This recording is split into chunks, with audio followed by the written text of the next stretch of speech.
Third आई news में आपका स्वागत है। मंथन के नए एपिसोड के साथ में मैं प्रमोद तिवारी। शक्ति की आराधना पर्व दुर्गोत्सव पर हमारे सभी दर्शकों को हार्दिक शुभकामनाएं और बधाई। मंथन में आज हम चर्चा करेंगे राज्य देश दुनिया को प्रभावित करने वाले सभी मुद्दों की। उन मुद्दों पर चर्चा करने के लिए हमारे अतिथि आज है भारतीय जनता पार्टी के वरिष्ठ नेता प्रमोद स्वामी। प्रमोद जी, स्टूडियो में आपका स्वागत है। सबसे पहले चर्चा को आगे बढ़ाएं, मैं प्रमोद जी से पूछना चाहूँगा महंगाई के बारे में। प्रमोद जी, आपने देखा कि पिछले रविवार को राज्य के सभी अखबारों में, टीवी चैनलों पर, न्यूज़ पोर्टल पर एक न्यूज़ चल रही थी कि पेट्रोल के दाम ने सेंचुरी मार दी है, सैकड़ा पार कर दिया है। पेट्रोल डीजल के दाम बढ़ ही रहे हैं। उसके 2-3 दिन पहले एलपीजी के दाम भी बढ़े थे। कोरोना काल में कोरोना महामारी से त्रस्त आम जनता जो पहले से ही हैरान परेशान बेहाल थी, लोगों के रोजगार चले गए थे, जो छोटे दुकानदार हैं उन पर रोजी रोटी का संकट आन पड़ा था, और उसके ऊपर इस तरह से तेल के दाम बढ़ना। आप जानते हैं कि तेल के दाम बढ़ते हैं तो अन्य आवश्यक वस्तुओं के दामों में भी आग लग जाती है। तेल के दाम बढ़े, लोग त्राहिमाम करने लगे। ये तो अपने आप में एक मुद्दा है ही। इसके साथ एक मुद्दा और भी है कि तेल के दाम जब बढ़े तो आपकी पार्टी के शीर्ष नेताओं के जो बयानात आए, वो बयानात न केवल गैर जरूरी लग रहे थे, बल्कि ऐसा भी लग रहा था कि कहीं न कहीं वो आम जनता की परेशानियों के प्रति संजीदगी उनमें नहीं है, संवेदनशीलता नहीं है। वानगी देखिएगा, भारतीय जनता पार्टी के प्रदेश अध्यक्ष भवेश कलिता कहते हैं कि चीज़ों के दाम जो बढ़ रहे हैं, पेट्रोल के दाम जो बढ़े हैं, तो लोगों को चाहिए कि अपने दुपहिया वाहन में 3 सवारियां करें। जबकि राज्य में 3 सवारी प्रतिबंधित है। जगह जगह होर्डिंग्स लगी हुई है। हमारे मुख्यमंत्री होर्डिंग्स में ये एक संदेश दे रहे हैं कि सुरक्षित चलिए, 2 ही लोग बैठिए। कोरोना काल में तो 2 की जगह हमने 1 भी कर दिया था, और राज्य में गाहे बगाहे लॉ एंड ऑर्डर की सिचुएशन को देखते हुए भी पिलियन राइडिंग, दोहरी सवारी हमारे यहाँ प्रतिबंधित हो जाती है। दूसरी बात, रामेश्वर तेली जी हमारे सांसद है, केंद्रीय मंत्री भी, उन्होंने कहा कि तेल के दाम इसलिए बढ़ रहे हैं क्योंकि सरकार लोगों को मुफ्त में वैक्सीन लगा रही है। आपको नहीं लगता कि इस तरह के जो वक्तव्य आते हैं वो हमारे नेताओं मंत्रियों की और जो पार्टी के जो अध्यक्ष हैं हमारे, उनकी आम जनता की जो सरोकार है उसके प्रति वो असंवेदनशील है? आपको ऐसा नहीं लगता? हाँ, सबसे पहले मैं थर्ड आई को हार्दिक शुभकामनाएं देना चाहता हूँ। आपका नया चैनल आने वाले समय में काफ़ी फले फूले, ये मेरी शुभकामनाएं हैं। दूसरी बात, आपने जो महंगाई का जिक्र किया और हमारे नेताओं के बयान के बारे में आपने जो जिक्र किया, तो ये बयान जो है मेरे संज्ञान में नहीं आए, इसलिए इस पे मैं प्रत्यक्ष रूप से कोई भी टीका टिप्पणी नहीं करना चाहता। लेकिन हाँ, महंगाई जरूर एक मुद्दा है। और प्रमोद जी, जैसा कि आप जानते हैं कि ये जो तेल के जो दाम है, ये इंटरनेशनल मार्केट पे डिपेंड करते हैं। वहाँ इस पे नियंत्रण होता है, और वहाँ जब दाम बढ़ते हैं तो यहाँ दाम बढ़ते हैं। और ये पॉलिसी कोई आज की नहीं है, ये डॉक्टर मनमोहन सिंह के समय से जो पॉलिसी है वही पॉलिसी चलती आ रही है। दूसरी बात एक ये है कि तेल के दाम से जो भारत सरकार को जो लाभ होता है, उस लाभ से विभिन्न बेनिफिशियरी योजनाएं और विभिन्न विकासमूलक कार्य संपादित होते हैं, उससे किए जाते हैं। तीसरी बात यहाँ मैं ये कहना चाहूँगा कि जब यूपीए की सरकार थी तो उन्होंने करीब 140 लाख करोड़ के ऑयल बॉन्ड्स जो थे वो गिरवी रख दिए थे, और उस पे इंटरेस्ट भी जो है करीब 70 लाख हजार करोड़ का इंटरेस्ट भी उस पे करीब हो चुका था। तो वो सारा जो गड्ढा वो लोग खोद के गए थे, उस गड्ढे को आज हमें भरना पड़ रहा है। तो ये सारे कारण हैं। और दूसरी बात आप देखिए, जब डॉक्टर मनमोहन सिंह साहब जैसे इकोनॉमिस्ट विद्वान आदमी जब देश के प्रधानमंत्री थे, उस समय एक ऐसा भी दौर था जब देश के रक्षा मंत्री ए.के. एंथोनी साहब ने संसद में कहा था कि हम राफेल नहीं खरीद सकते क्योंकि हमारे पास पैसे नहीं है। और जो इंफ्रास्ट्रक्चर जो है, जो बॉर्डर एरिया पे, उस पे जब सड़क और ब्रिज बनाने की जब बात आती थी तो हमारे रक्षा मंत्री महोदय कहते थे कि अगर हम यहाँ सड़क और ब्रिज वगैरह बनाएंगे, इंफ्रास्ट्रक्चर को अगर हम मजबूत करेंगे, तो चाइना उसका फायदा उठा करके यहाँ इंटर कर जाएगा। तो हमने जो बॉर्डर एरिया को उनको असुरक्षित छोड़ दिया था। हमने हमारी सीमा की सुरक्षा के लिए जो वेपन चाहिए, जो हथियार चाहिए, जो इक्विपमेंट्स चाहिए, वो हम नहीं खरीद पा रहे थे। तो आज जो इससे जो इस ऑयल की जो गैपिंग से जो लाभ हो रहा है, उससे देखिए आज राफेल भी आ गया, आज S-400 जो मिसाइल सिस्टम है रसिया से वो भी आ रहा है, और अत्याधुनिक अधिकार खरीद करके बॉर्डर इंफ्रास्ट्रक्चर को भी हम मजबूत कर रहे हैं। और जैसा कि आपने रामेश्वर तेली जी के बयान का जिक्र किया, वैक्सीन की उन्होंने बात की, तो ये तो कोई भी नेता किस तरह से बातों को रखता है ये उनके अपने व्यक्तित्व पे निर्भर करता है। लेकिन ये बात तो सही है कि आज जो विभिन्न बेनिफिशियरी जो योजनाएं चल रही है जिससे जनसाधारण को लाभ पहुंचता है, उसके लिए धन कहां से आएगा? बेनिफिशियरी जो योजनाएं चल रही है प्रमोद जी, थोड़ा सा मैं आपसे जानना चाहूंगा कि अधिकांश योजनाएं जो है उनका लाभ समाज के निचले तबके को मिलता है। पेट्रोल और डीजल के दाम बढ़ने से समाज का जो ऊपरी तबका है उस पर कोई फर्क नहीं पड़ता। निचले तबके को आपने कहा कि पेट्रोल और डीजल के दामों में, एलपीजी के गैस के दामों में जो वृद्धि होती है, उस वृद्धि से जो सरकार के पास में राजस्व संग्रह होता है, रेवेन्यू जो आती है, उस रेवेन्यू को बेनिफिशियरी योजनाओं में, इंफ्रास्ट्रक्चर के कामों में, देश की सुरक्षा में खर्च कर दिया जाता है। पर तेल के दाम बढ़ने से दूसरी चीज़ों के भी दाम बढ़ते हैं और इसका प्रत्यक्ष और परोक्ष बोझ मिडिल क्लास के ऊपर पड़ता है। सरकार कोई ऐसी योजना क्यों न लाती है कि देश का इंफ्रास्ट्रक्चर डेवलपमेंट, डिफेंस भी मजबूत रहे, जो निचला तबका, जो लोग हाशिए पे खड़े हैं, उनके लिए जन कल्याणकारी योजनाएं भी चलती रहे। सबसे ज़्यादा हायतोबा जो मचाता, हायतोबा तो वो मचाता है जो प्रभावित होता है, वो मध्यम वर्ग है।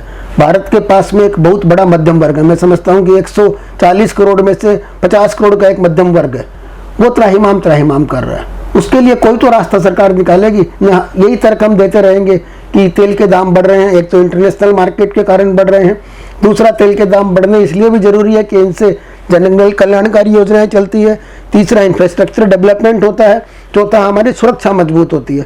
पर राजनेताओं से मैं एक सवाल करना चाहता हूं कि ये सारी बातें सही है, पर जब पेट में निवाला नहीं जाएगा तब ये सारी बातें बेमानी हो जाती है।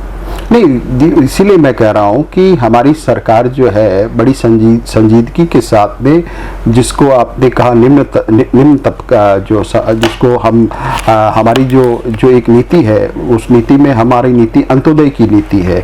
अंत्योदय का मतलब ये हुआ कि सत्ता का सुख और जो सत्ता की जो सुविधाएं है वो समाज के अंतिम व्यक्ति तक पहुंच, वो मैंने कह दिया, हाशिए पे पहुंचे लोगों के लिए आप कर रहे हैं। वही जो लोग हाशिए के तो बाहर है पर हाशिए के ऊपर भी नहीं है, बीच की श्रेणी के लोग हैं, जो थोड़ी भी किसी भी चीज़ के जब दाम बढ़ते हैं, किसी भी जींस के दाम बढ़ते हैं, प्याज के दाम बढ़ते हैं, पेट्रोल के दाम बढ़ते हैं, गैस के दाम बढ़ते हैं, जो तबका सबसे ज़्यादा प्रभावित होता है, जो तबका लाइन लगाकर सरकार की जन कल्याणकारी योजनाओं का लाभ नहीं लेता, जो अपने पुरुषार्थ से, अपने दम से काम करता है, रोजगार के अवसर पैदा करता है, सरकार को टैक्स भी देता है, पर ऐसा नहीं लगता कि सरकार, और आपकी भारतीय जनता पार्टी का तो कोर वोटर है वो तबका, उनको नेगलेक्ट किया जा रहा है, उनको नजरअंदाज किया जा रहा है, उनके हितों की अनदेखी हो रही है। क्या आपको ऐसा नहीं लगता? नहीं, ऐसा नहीं है प्रमोद जी। भारतीय जनता पार्टी की जो सरकार जो है वो बड़ी संवेदनशीलता के साथ में इस देश के हर तबके के लिए हम काम करते हैं, और विशेष रूप से जो मध्यम वर्ग है, जो निम्न मध्यम वर्ग है, उनकी समस्याओं के भी समाधान के लिए हम काम करते हैं। अच्छा, एक बात तो ये हो गई कि क्लास डिवीजन, तो इस तरह से दाम बढ़ने से क्लास डिवीजन जो हमारे यहाँ पहले से मौजूद है, खाई उसकी और भी गहरी होती है। क्लास डिवीजन के साथ में हमारे यहाँ कास्ट डिवीजन भी है और हमारे यहाँ रिलीजन के नाम पे डिवीजन भी है। हमारे मुख्यमंत्री, आपके शीर्ष नेता जब ये कहते हैं कि मुझे मियाँ लोगों के वोट नहीं चाहिए, तो क्या आपको नहीं लगता कि वे ध्रुवीकरण की राजनीति कर रहे हैं, रिलीजन के ऊपर पूरे के पूरे प्रदेश की राजनीति को पोलराइज करना चाह रहे हैं, वो भी एक ऐसे प्रदेश की राजनीति को जहाँ पर सांप्रदायिक आधार पर राजनीति आमतौर पर कम देखी गई है या नहीं देखी गई है? देखिए प्रमोद जी, ऐसा है कि ये जो आपने जो कहा मुख्यमंत्री के बयान को कोट करते हुए, ये समस्या दोबारा उन्होंने कहा, शुरू में उन्होंने एक बार कहा था और अभी कुछ दिनों पहले इंडिया टुडे का एक कॉन्क्लेव हुआ था, उन्होंने फिर से दोहराया कि नहीं, मुझे मियाँ का वोट नहीं चाहिए, वो मुझे मेरे प्रपोजल को रिजेक्ट करे, मेरे प्यार के इजहार को रिजेक्ट करे, उसके पहले मैं ही उन्हें रिजेक्ट कर दूं या मैं उनको प्रपोजल ही न रखूं। अपनी बात को विस्तार देते हुए उन्होंने कहा था। हाँ, ये आसाम में एक सोच जो है, ये ड्यूरिंग इंडिपेंडेंस पीरियड सैयद सफदुल्ला जी के समय से एक सोच आसाम में चलती आ रही है। एक समय आपको पता था कि आसाम को पाकिस्तान के साथ में मिलाने की भी बात हुई थी। उस समय हमारे लोकप्रिय गोपीनाथ बरदोली जी ने ग्रुपिंग में इसका जाने का काफ़ी विरोध किया था और उनके बलिष्ठ नेतृत्व की वजह से आसाम जो है पाकिस्तान में शामिल होने से बच गया। उस समय किन लोगों ने आसाम को पाकिस्तान में मिलाने के लिए भूमिका निभाई थी, ये हम सबको पता है। तो ये जो सोच है, हमारी सोच और उन लोगों की सोच, तो ये जो इलीगल इमिग्रेंट मुस्लिम का जो मुद्दा है आसाम में, ये कोई नया मुद्दा नहीं है, ये उस समय से ही चला आ रहा मुद्दा है। असम में तो कभी इलीगल जो अतिक्रमण बाहर से जो घुसपैठ आए हैं, चाहे असम आंदोलन 6 वर्षों तक चला वो हो, चाहे उसके बाद के जो और आंदोलन चले हैं वो हो, कभी भी घुसपैठियों का धर्म के आधार के ऊपर विभाजित किया ही नहीं गया।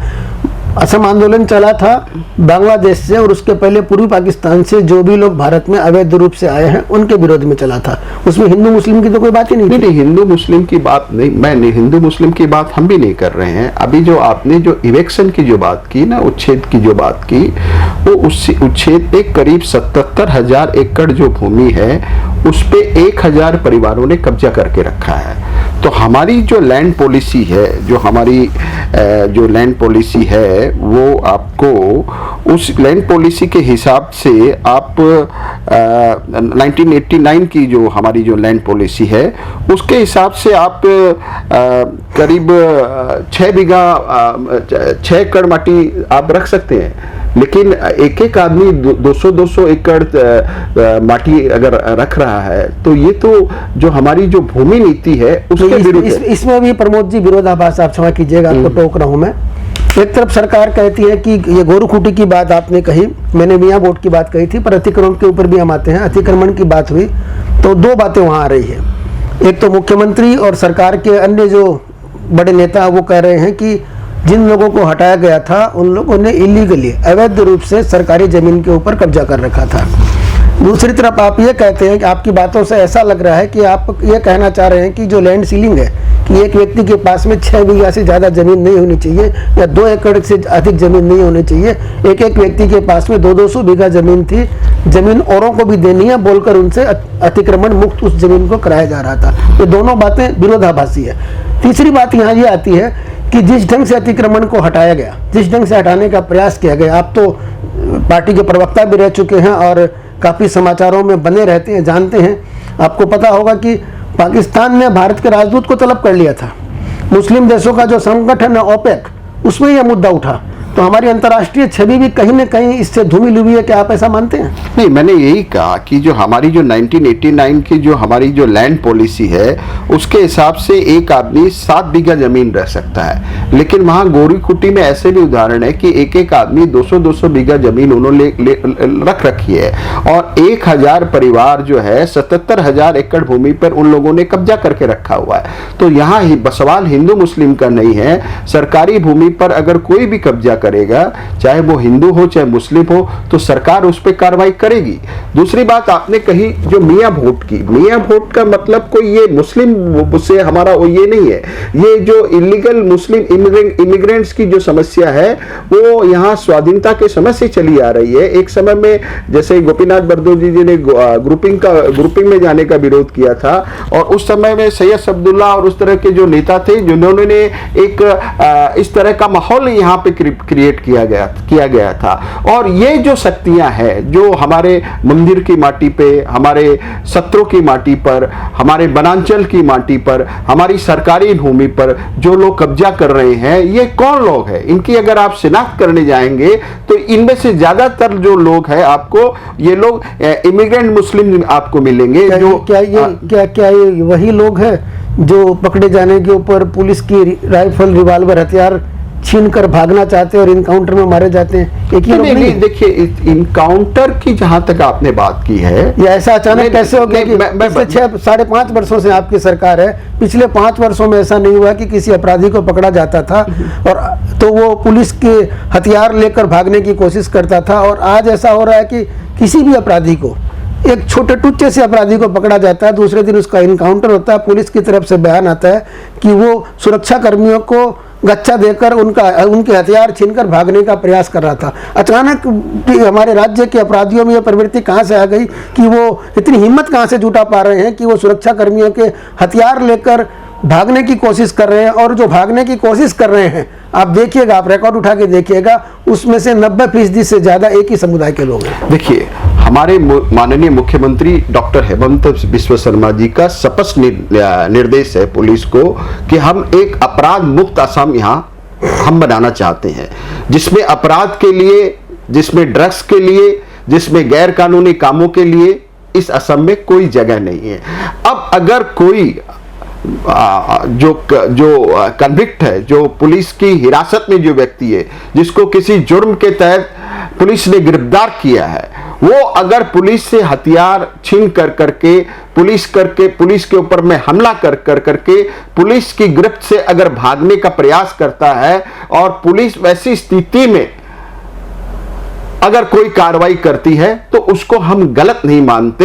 वो पुलिस के अधिकार में है। वो आज जो पुलिस और प्रशासन, अगर पुलिस और प्रशासन का चोरों के अंदर में और गुनाहगारों के अंदर में पुलिस और प्रशासन का डर नहीं रहेगा तो एक अपराध मुक्त असम हम कभी भी नहीं बना पाएंगे। चलिए, आपके तर्क को मान लेते हैं। आपने कहा कि जीरो टॉलरेंस की आपने बात कही, ड्रग्स मुक्त असम की आपने बात कही, भ्रष्टाचार मुक्त असम की बात कही आपने, और इसके ऊपर और भी कुछ कार्रवाई आपकी सरकार ने की है। मैं आपको बताना चाहूंगा, पिछले दिनों समाचार आया था कि 500 से अधिक माटी दलालों को गिरफ्तार किया गया। बिल्कुल।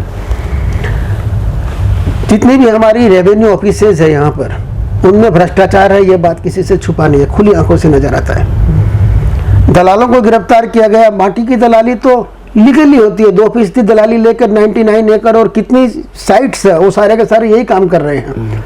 अच्छा, इससे अच्छा ये नहीं होता कि जो सरकारी मुलाजिम जो घूस लेते हैं आम जनता से, जो आम जनता कागजी कार्रवाई पूरी नहीं कर सकते, जो दलाल उनके कागजी कार्रवाई पूरी कर देता था, उसके एवज में कुछ लेता था, उनको तो आपने पकड़ा है। और उसमें भी आप ध्यान रखिएगा कि छोटी मछलियां पकड़ में आई है, बड़ी मछलियां जिन्होंने हजारों एकड़ जमीनें लेकर रखी हुई है, बिक्री की है, इलीगली भी लोगों से ली है, झांसा देकर भी ली है, एग्रीकल्चरल लैंड को इंडस्ट्रियल लैंड में कन्वर्ट कर लिया, ट्राइबल लैंड को किसी और कैटेगरी में ले गए, उनके खिलाफ कहीं भी कोई एक्शन नहीं हुआ। पहला उदाहरण। दूसरा उदाहरण, एक मैं कंप्लीट कर लेता हूँ, फिर आप एक साथ मुझे बताइएगा।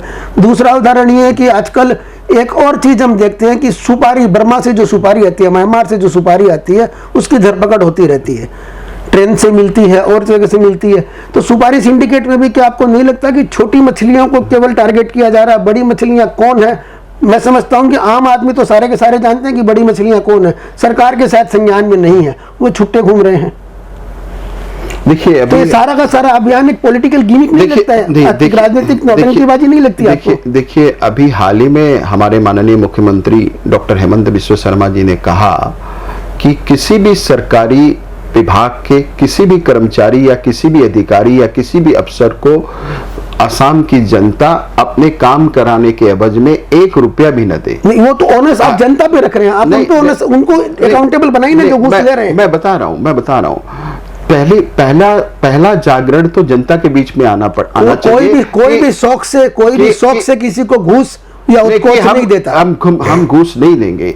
और दूसरा, अगर कोई ऐसा घूस मांगता है तो उसकी रिकॉर्डिंग की जाए और उसकी शिकायत की जाए, उसके ऊपर में ये सरकार तुरंत कार्रवाई करेगी। हमारे माननीय मुख्यमंत्री भ्रष्टाचार को जड़ से मिटाने के लिए कृत संकल्पबद्ध है और इस दिशा में कोई भी हो, चाहे कोई छोटी मछली हो, चाहे कोई बड़ी मछली हो, अगर उसके खिलाफ अगर कोई सबूत मिलेंगे तो कानून अपना काम करेगा, उसमें किसी को भी बख्शा नहीं जाएगा। एक बात आपने और कही कि भ्रष्टाचार मुक्त असम की बात मुख्यमंत्री करते, मुख्यमंत्री ने एक बात और भी कही थी वो इंडिया टुडे वाले कार्यक्रम में ही, कि वे असम को अगले 5 सालों में राष्ट्र के 5 सबसे विकसित राज्यों की श्रेणी में देखना चाहते हैं। हमारे यहाँ की जो पॉलिसीज है, हमारे यहाँ जो व्यापार वाणिज्य के लिए जो माहौल है, क्या आपको लगता है उसमें ये संभव है? मैं बताना चाहता हूँ आपसे, हमारी जो लैंड पॉलिसी है, हमारी लैंड पॉलिसी आप देखिए, हमारे जो लेबर लॉज है आप देखिए, उसके बाद में जो एक अलग तरह की जो संरक्षणवादी व्यवस्था हम चलाए हुए हैं, जिसको प्रोटेक्शनिस्ट रिजीम कहते हैं, उस तरह के रिजीम में इंडस्ट्रीज कहाँ से आएंगे, व्यापार कैसे बढ़ेगा, बाहरी लोग क्या सोचकर निवेश करेंगे? निवेश के लिए जो परिवेश चाहिए वो परिवेश हमारे यहाँ कहाँ है? कितनी इंडस्ट्रीज है? 2-4 जो सीमेंट की इंडस्ट्रीज है वो भी मेघालय में लगी हुई है। 2-4 जो ये आयरन एंड स्टील के कारखाने जरूर असम में होंगे। 6 साल भारतीय जनता पार्टी की सरकार को गए। हम मान लेते हैं कि पिछली जो कांग्रेस की सरकार थी, उसके पहले जो असम गण परिषद की सरकार थी, वह नकारा थी। एक बार तर्क की खातिर ये मान लेते हैं, पर पिछले 6 वर्षों में असम में कितनी इंडस्ट्रीज आई है? देखिए, पिछले 6 वर्षों में हमने प्रयास किए। एडवांटेज असम के नाम से भी एक कार्यक्रम हुआ जिसमें उसमें कम से कम 100 लोगों ने वादा किया था, अपने अखबारों में नाम छपवाए थे कि हम इंडस्ट्री लेके आ रहे हैं, हम इतने रुपए इन्वेस्ट करेंगे। कोई अकाउंटेबिलिटी नहीं, उसमें से एक भी इंडस्ट्री नहीं आई है। नहीं, उसमें भी 60-70% इन्वेस्टमेंट हुआ है। ये हमारे जो इंडस्ट्री मिनिस्टर है उन्होंने तथ्यों के साथ इस बात को रखा भी है। लेकिन मैं यहाँ इच्छा शक्ति की बात कर रहा हूँ। हमारी इच्छा शक्ति थी, हमने वो एक प्रयोग किया, एडवांटेज असम बुला के देश के और विदेश से विभिन्न जो इन्वेस्टर्स हैं उनको हम ले करके आए।